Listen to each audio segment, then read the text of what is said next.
All right, everyone. This is optimization, a Calc BC topic that I only teach Calc BC. Not really on the AP test. This type of optimization, we do optimization with like maxes and mins, which that's what this is. But these are more word problems where you're trying to find the optimal situation given a constraint. So let's dive right in. It makes more sense if I show you a problem. So I'm going to start right off with an example, and then I will show you how this process works. It says you have a rectangle.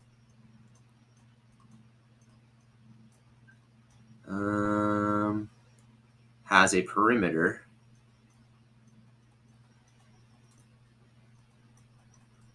of 80 centimeters. Find the largest possible area of the rectangle. The largest possible area. Okay, so these problems are called optimization because we are trying to optimize a situation. In this case, finding the largest possible area is what we are trying to optimize. So we are trying to, in this case, maximize the area of a rectangle. The other piece of information you're going to get in these problems is some given. In this case, it's perimeter of 80 centimeters. This is known as the constraint. We don't get to change this value. In other words, every rectangle we come up with has to have a perimeter of 80. So these problems, especially this basic type, you can almost get away with just guess and check. So for example, I could think of all the different rectangles that have a perimeter of 80. So here's an example. And maybe you could say, okay, well, let's make this side, I don't know, 30, 30, 10, and 10. And that has a perimeter of 80. So that meets our constraint. But what's the area of this one? Well, the area of this one would be 30 times 10, which is 300 units, square units. So is that the maximum possible area? Well, what if we made the top 35 and the bottom 35, and then these sides would have to be 5? It still has a perimeter of 80, but I think we did worse because now we only got an area of, my phone fell, an area of 35 times 5, which is 175 square units, which is worse. So it seems like going and making this side longer did a bad job. So you could keep doing this, going guess and check, guess and check, guess and check, but there's a better way. It's using calculus and the idea of finding a maximum to find the optimal area. So here's how it works. If we're trying to maximize the area, we need to come up with a formula for the area that we are trying to maximize. So usually when you're dealing with area, length times width makes the most sense. We'll call it x times y. You could also call it length times width. Mine will do length times width. So you can't really do much with this because there are two variables in this equation. Well, there's three, but this is not a function. We need to get it down to a function of one variable, just like when we did related rates and the cone problems. Sometimes we were allowed to have two variables, but in this case, in optimization, we always need one variable because we're finding the maximum of a function. So right now we have a problem. We have two variables. Your goal is always to get it down to one variable by using the constraint. So the constraint says that the perimeter has to be 80. So in problems like this, typically we can use the perimeter.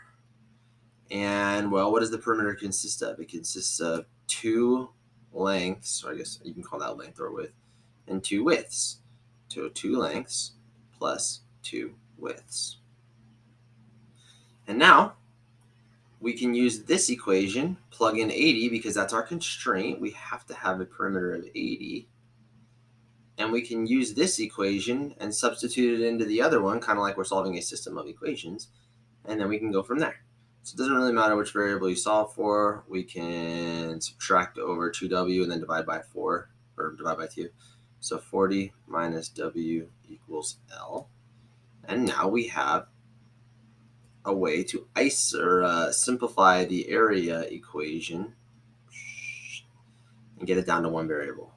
So we have area equals W times 40 minus W.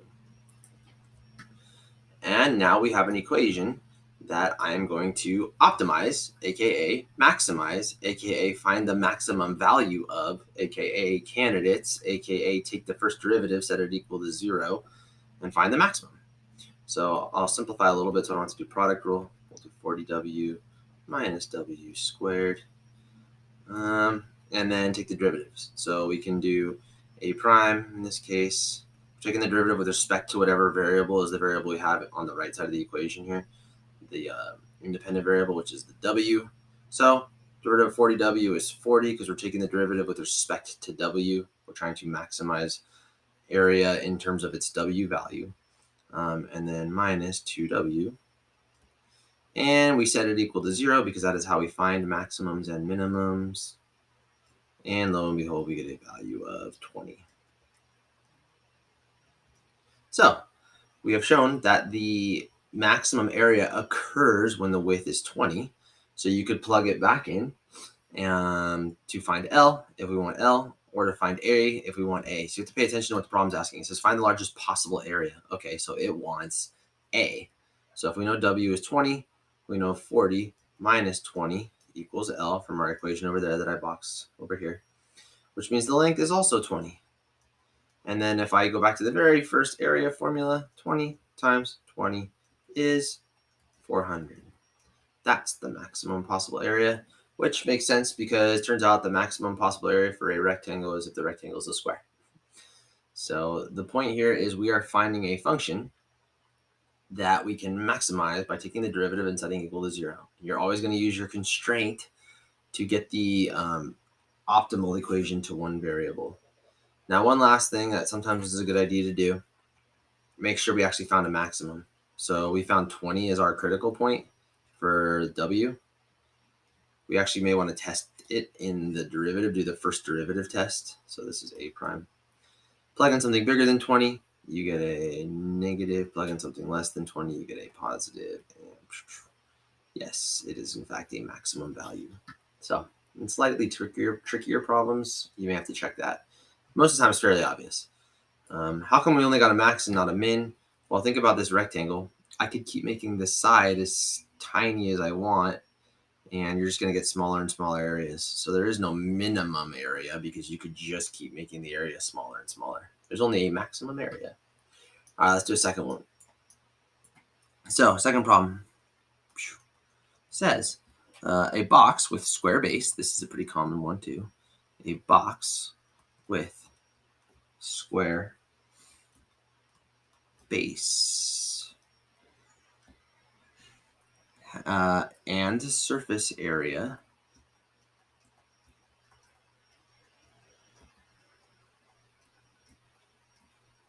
(180 inches squared).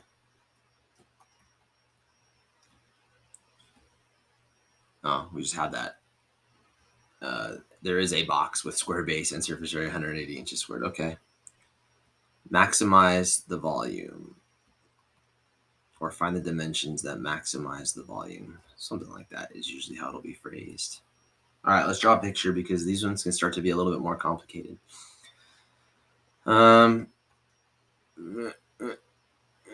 Beautiful. Oh, wow. Let's fix that. Okay, that's a little better. Perfect. So square base, that's important. They didn't just sneak this square part in. Well, they did, but you need to recognize that, oh, square base means this dimension, I'll call it X, and this dimension is the same because you have a square base. But the height can be whatever we want it to be, so Y. That's half the battle. If you can find a way to simplify the problem, if you had called it X, Y, and Z, you would not have been able to do this. Most of the time, they will sneak information like this in. So in this case, we have a square base. We're maximizing the volume. So I like to start here, and I like to say, okay, I'm maximizing the volume, and the formula for volume is length times width times height. But since the length and the width of the base are the same, we have X squared Y. So there's my first formula, the one I'm trying to optimize, but there's a problem. We have two variables and we only want one. So we're going to use the other piece of information, which I'm guessing is our constraint. And it says the surface area is 180 inches squared. Okay, what on earth is the surface area of this box? Well, there are 6 sides. 2 of the sides, the top and the bottom, have the same area. So the area of the bottom is x times x, and there are 2 of those, so 2x squared. And then the other sides would be the front, the side, the other side over here, and the back, which now it's kind of a mess, but there are 4 of those, and they are all the same, and they are x times y. So there are 4 of those, so plus 4 times x times y, because the area of the side is x times y. And it says the surface area has to be 180 inches. So looking at this last problem, we got to choose whether we isolated x or y. This time, it looks like x is going to be incredibly difficult to isolate, but y is the one that looks like it's a lot easier. So let's get y by itself. So subtract 2x squared over and divide by 4x. So 180 minus 2x squared divided by 4x equals y. A little bit more complicated, but it follows the similar process to the last problem. Use your constraint, isolate the variable. We're going to plug that into our optimal formula, the thing we're trying to optimize. Can we divide some of this stuff? Looks like we can divide everything by 2. So the volume is x squared times, we'll divide by 2. So 90 minus x squared over 2x. Clean this up a little bit by distributing. It looks like we can cancel the x's on the bottom. So volume is 90x minus x cubed all over 2. Make sure I didn't miss anything up there. That looks good. Yeah, because there's 4x. Okay. Now we have to find the derivative of this. I'm going to do one more step and split it into 90 divided by 2. Oops. I'm going to split the 2 to the both fractions. So 45x minus x cubed over 2 looks a little bit nicer, I think. And now we can take the derivative with respect to x in this problem, because we're talking about optimizing the x value that will give us the maximum volume. So b prime equals 45 minus 3x squared over 2. I'll come over here, set it equal to 0. I'm going to add the 3x squared to the other side and multiply everything by 2. So 90 equals 3x squared. I added this 3x squared over and I multiplied everything by 2. Divide. So 20. Nope. 30. Yeah. 30 equals x squared. And this one's a little bit weirder. X is equal to the square root of 30. Plus or minus, because we took a square root.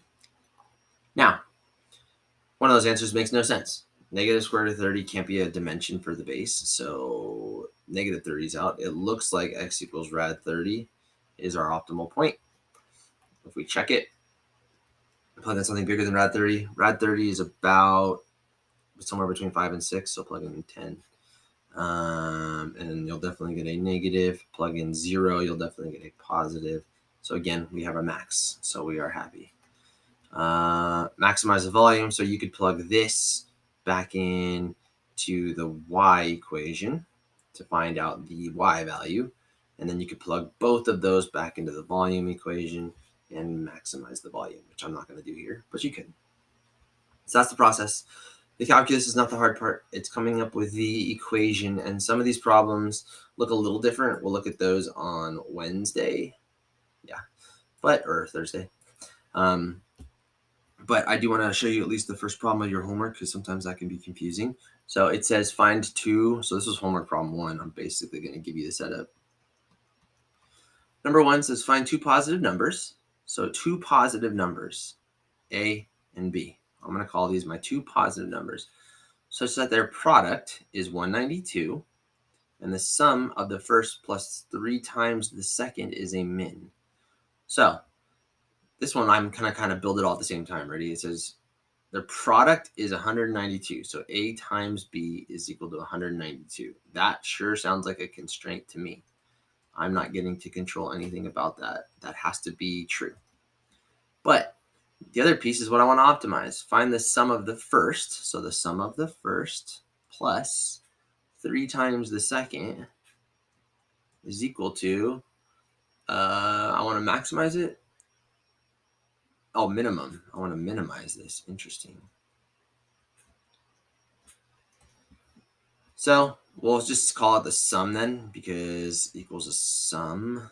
And I want to minimize the sum. So A plus 3B will equal my sum. So in this case, I'm not going to do it for you. This was just to help you with the setup. You could solve for either A or B in this problem, and then plug it into the other equation, take derivative, go from there.